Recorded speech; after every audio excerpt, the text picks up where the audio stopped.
بسم اللہ الرحمن الرحیم۔ السلام علیکم ورحمۃ اللہ وبرکاتہ۔ آخری رمضان کی کیا نشانی؟ کیا یہ والا رمضان آخری ہوگا؟ رسول اللہ صلی اللہ علیہ وآلہ وسلم نے اپنی امت کو آنے والے ہر قسم کی مشکلوں اور فتنوں کے بارے میں نہ صرف خبردار کیا بلکہ مستقبل میں رونما ہونے والے اہم واقعات کے بارے میں بھی آگاہ کیا۔ خاص کر ظہور امام مہدی اور خروج و دجال سے متعلق واقعات کو تفصیلاً سے بیان کیا ہے، یہاں تک کہ حق و باطل کے ان دونوں اماموں کی ظہور و خروج سے ماقبل کے حالات کو قدر و تفصیل سے بیان کیا، اور کچھ نشانیاں خصوصی طور سے بیان کی کہ کسی ان پڑھ جاہل مسلمان کو بھی حق و باطل کی پہچان میں کسی قسم کا شک و شبہ نہ رہے۔ اسی طرح حضرت امام مہدی کے ظہور سے متعلق بیان کی گئی احادیث کے بارے میں اسلاف کا یہ طریقہ چل رہا ہے کہ وہ اس کے متعلق نشانیوں کو ہمیشہ اپنے سامنے رکھتے تاکہ حضرت امام مہدی کے ظہور کے وقت مطلب حق و باطل کے درمیان ہونے والے معرکے میں وہ حق کے ساتھ کھڑے ہوں اور باطل ان کو دھوکہ نہ دے سکے۔ حضرت امام مہدی کے ظہور سے قبل قریب ترین نشانیوں میں سے ایک نشانی رمضان المبارک میں ایک زوردار آواز سنائی دینا ہے، چاہے وہ چیخ کی صورت میں ہو یا دھماکے کی صورت میں۔ نصف رمضان کی رات یعنی 15ویں شب کو ہوگا اور وہ جمعے کی شب ہوگی۔ اس طرح اس رمضان میں سورج گرہن کا ہونا، آسمان پر سکون کی مانند کسی چیز کا روشن ہونا، اور سب سے بڑھ کر اس رمضان میں ملک شام میں صفیانی کی جانب سے مسلمانوں کا قتل عام کرنا وغیرہ اس میں شامل ہوگا۔ رسول اللہ صلی اللہ علیہ وآلہ وسلم نے فرمایا، رمضان میں ایک زبردست آواز آئے گی۔ صحابہ کرام رضوان اللہ علیہم اجمعین نے پوچھا، یا رسول اللہ صلی اللہ علیہ وآلہ وسلم، آواز رمضان کے اول میں ہوگی، درمیان میں ہوگی یا پھر آخر میں؟ تو آپ صلی اللہ علیہ وآلہ وسلم نے فرمایا، نصف رمضان میں، جب نصف رمضان میں جمعے کی رات ہوگی تو آسمان سے ایک زوردار آواز آئے گی جس سے 17,000 لوگ بے ہوش ہو جائیں گے اور 70,000 اندھے ہو جائیں گے اور 70,000 بہرے ہو جائیں گے۔ ایک اور روایت کے مطابق 70,000 راستے بھٹک جائیں گے اور 70,000 لڑکیوں کی وقارت زائل ہو جائے گی۔ صحابہ کرام رضوان اللہ تعالی اجمعین نے دریافت کیا، یا رسول اللہ صلی اللہ علیہ وآلہ وسلم، تو آپ کی امت میں سے اس آواز سے کون محفوظ رہے گا؟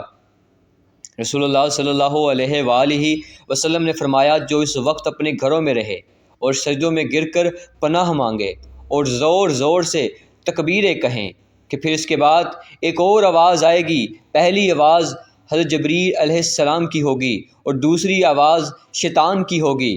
پھر فرمایا کہ واقعات کی ترتیب یہ ہوگی کہ آواز رمضان میں ہوگی، دراصل جنگ کی گنگرج یا شور شرابہ ہوگا جو شوال کے مہینے میں ہوگی، اور ذی القعدہ میں قبائل عرب و بغاوت کریں گے، اور ذی الحج میں حاجیوں کو لوٹا جائے گا۔ محرم کا مہینہ، محرم کا ابتدائی حصہ میری امت کے لیے آزمائش ہے، اس کا آخری حصہ میری امت کے لیے نجات ہے۔ اس دن اس سواری بیمہ کجاوے کے جس طرح پر سوار ہو کر مسلمان نجات پائے گا، اس کے لیے 1,00,000 سے زیادہ قیمت والے اس مکان سے بہتر ہوگی جہاں کھیل و تفریح کا سامان ہوگا۔ رسول اللہ صلی اللہ علیہ وآلہ وسلم نے فرمایا، یہ رمضان میں ایک آواز سنائی دے گی، شوال میں شور شرابہ ہوگا اور ذی القعدہ میں قبائل کی باہمی کشمکش۔ اس سال حاجیوں کو لوٹا جائے گا اور منی میں بڑا کشت و خون ہوگا، بہت سے لوگ قتل کیے جائیں گے۔ وہاں اس وقت خون ریزی ہوگی جبکہ وہ جملہ عقبہ میں ہوں گے، اور محرم کے ایک ندا دینے والا آسمان سے ندا دے گا کہ جان لو یہ مہدی اللہ کا خلیفہ ہے، اس کی سنو اور اطاعت کرو۔ حضرت عبداللہ ابن مسعود رضی اللہ تعالی عنہ سے روایت ہے کہ رسول اللہ صلی اللہ علیہ وآلہ وسلم نے فرمایا، رمضان میں ایک چیخ سنائی دے گی تو شوال میں شور شرابہ ہوگا اور ذی القعدہ میں قبائل کی بغاوت ہوگی اور ذی الحجہ میں خون اور محرم کا مہینہ تو کیا ہی مہینہ ہے۔ ہم نے پوچھا کہ یا رسول اللہ صلی اللہ علیہ وآلہ وسلم یہ چیز کیسی ہوگی؟ تو آپ صلی اللہ علیہ وآلہ وسلم نے فرمایا 15 رمضان المبارک جمعے کی رات کو دھماکہ ہوگا جو سونے والے کو بیدار کر دے گا، کھڑے ہونے والے کو بٹا دے گا۔ شریف زادیاں اپنی خلوت گاہوں سے جمعے کی رات کو نکل آئیں گی۔ اس سال زلزلے کثرت سے آئیں گے۔ جب تم جمعے کے دن فجر کی نماز پڑھ لو تو اپنے اپنے گھروں میں داخل ہو کر دروازے اور کھڑکیاں بند کر لینا اور اپنی چادریں اوڑھ لینا، اپنے کان بند کر لیں، اور جب تمہیں چیخ کا احساس ہو تو اللہ کے سامنے سجدہ ریزہ ہو جانا اور یہ پڑھنا کہ پاک ہے وہ ذات جو نکائص سے پاک ہے۔ تو جو ایسا کرے گا وہ نجات پائے گا اور جو ایسا نہیں کرے گا وہ ہلاک ہو جائے گا۔ محمد بن علی رحمۃ اللہ علیہ کا قول ہے کہ 2 نشانیاں ہیں جو زمین و آسمان کی تخلیق سے لے کر آج تک نظر نہیں آئی۔ پہلی، رمضان المبارک کی رات چاند گرہن لگے گا، اور دوسری 15 رمضان المبارک کو سورج گرہن لگے گا۔ جب سے اللہ نے زمین و آسمان کو پیدا کیا ایسا نہیں ہوا۔ یہ بات حقیقت ہے کہ سورج گرہن ہمیشہ چاند کی شروع کی تاریخوں میں ہوتا ہے، اور چاند گرہن ہمیشہ ایام 20 یعنی 13، 14 اور 15 کی تاریخ کو ہوتا ہے، لیکن ظہور مہدی علیہ السلام سے ماہ قبل رمضان میں یہ ترتیب بدل دی جائے گی۔ حضور اکرم صلی اللہ علیہ وآلہ وسلم نے فرمایا، لوگوں، قیامت سے پہلے ایک رمضان ایسا آئے گا جس میں ایک ایسی شدید آواز آئے گی اور دنیا میں کوئی نہیں جان سکے گا کہ آواز کہاں سے آئی۔ آپ صلی اللہ علیہ وآلہ وسلم نے فرمایا کہ اگر رمضان میں ایسی آواز سنائی دی گئی جس کا کوئی کھوج نہیں لگایا جا سکے تو پھر 1 سال کا رزق اپنے گھروں میں سمیٹ کر رکھ لینا۔ کہا کہ عقل مندی ہے؟ جابر رضی اللہ تعالی عنہ فرماتے ہیں کہ میں نے رسول اللہ صلی اللہ علیہ وآلہ وسلم کو یہ فرماتے ہوئے سنا کہ میری امت میں ایک جماعت یوم قیامت تک سربلندی کے ساتھ حق کے لیے برسر بیکار رہے گی۔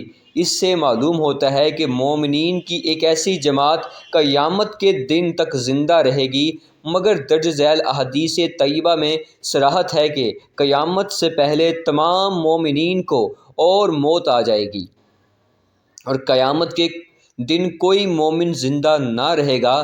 حضرت علی رضی اللہ تعالی عنہ سے پوچھا گیا کہ وہ کون سا عمل ہے جس سے موت کے وقت ملک الموت انسان کی تعظیم کرتے ہیں، اس کی روح سکون سے قبض کرتے ہیں؟ تو حضرت علی رضی اللہ تعالی عنہ نے ارشاد فرمایا، اے شخص، وہ 3 عمل یہ ہیں۔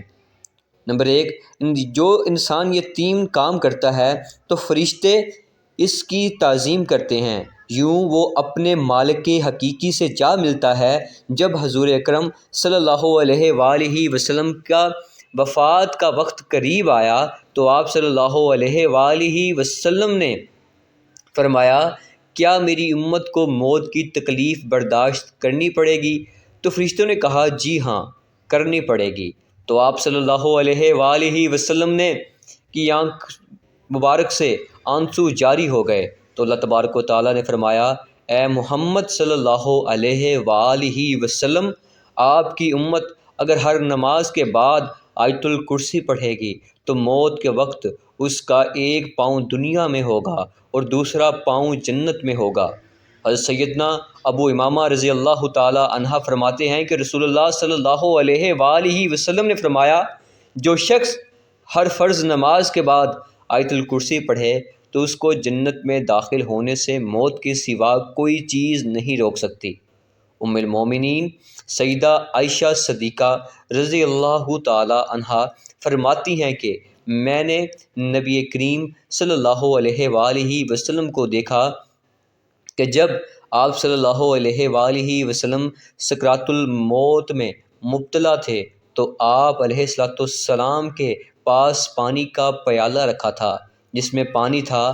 آپ صلی اللہ علیہ وآلہ وسلم پیالے سے اپنا ہاتھ ڈبوتے اور اپنے چہرے مبارک پر تیرتی اور یوں فرماتے، اے اللہ، موت کی سختی دور کرنے کے ساتھ میری مدد فرما۔ اللہ رب العزت ہمیں موت کی سختی سے محفوظ رکھے، آمین یا رب العالمین۔ ناظرین کرام، یہ تھی ہماری آج کی ویڈیو۔ اگر ویڈیو اچھی لگی ہو تو چینل کو سبسکرائب ضرور کر دیجیے گا۔ جزاک اللہ خیر کبیرہ۔ اپنے ہوسٹ عدنان صفدر کو دیجیے اجازت، ملتے ہیں اگلی ویڈیو میں، تب تک کے لیے اللہ حافظ۔